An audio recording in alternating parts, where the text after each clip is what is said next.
तारीख 12 जून 2025, समय 1:38, स्थान अहमदाबाद, भारत। 12 जून 2025 का दिन अहमदाबाद के लिए किसी भी और दिन की तरह था।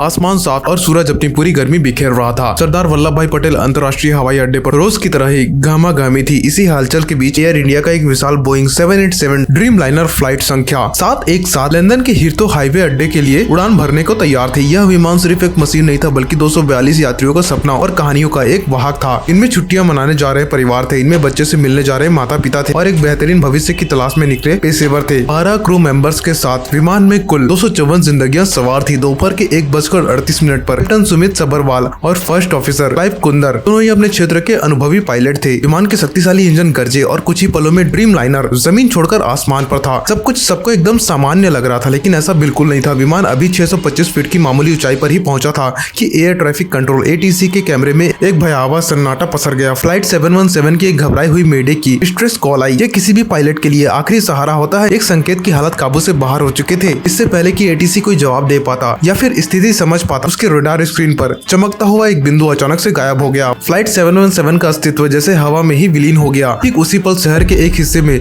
लोग दहल गए। एक कान फाड़ देने वाला धमाका हुआ, इतना शक्तिशाली कि कई किलोमीटर दूर तक खिड़कियों के शीशे कांप उठे। जिन लोगों ने आसमान की ओर देखा, उन्होंने एक ऐसा दृश्य देखा जिसे वो कभी नहीं भूल पाएंगे, यानी कि काले जहरीले धुएं का एक विशाल बादल जो किसी दैत्य की तरह आसमान में उठ रहा था। एयर इंडिया का ड्रीम लाइनर जो 7 समंदर पार जाने वाला था, अपने सफर के शुरुआत के कुछ ही सेकंड में आग के गोले में तब्दील होकर शहर के एक मेडिकल कॉलेज छात्रावास पर आ गिरा। उस समय छात्रावास में छात्र दोपहर का भोजन कर रहे थे, अपनी आने वाली परीक्षाओं और भविष्य के सपने में खोए हुए थे। उन्हें इस बात का अंदाजा भी नहीं था कि आसमान में मौत उन पर बरसने वाली है। यह टक्कर सिर्फ एक हादसा नहीं, बल्कि एक महाविनाश था। लंदन की लंबी यात्रा के लिए विमान की टंकियां लगभग 80,000 लीटर जेट फ्यूल से लबालब भरी हुई थी। टक्कर होते ही यह ईंधन एक परमाणु बम की तरफ फटा और उसने यहाँ पर पूरी की पूरी इमारत को एक धधकती हुई भट्टी में बदल दिया।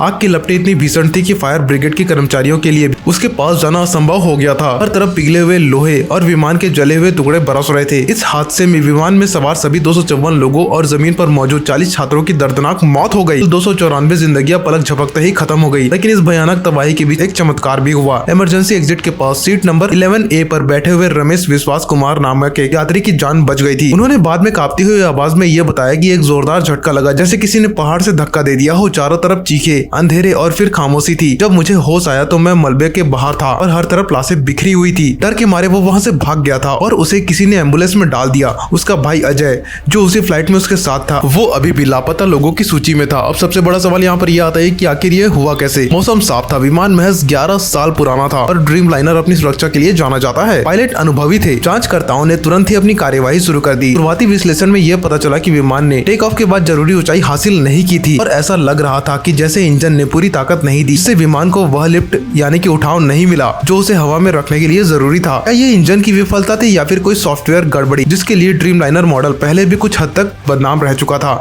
या फिर और कोई अनजानी तकनीकी खराबी? इन सारे सवालों का जवाब महज एक ही चीज दे सकती थी और वो था विमान का ब्लैक बॉक्स। जब तक वह नहीं मिलता, फ्लाइट 717 की कहानी अधूरी रही। और इस बीच शोकाकुल परिवार अपने परिजनों की पहचान के लिए DNA सैंपल दे रहे थे और एक पूरा शहर इस घाव के साथ जीने की कोशिश कर रहा था जो शायद कभी नहीं भरेगा।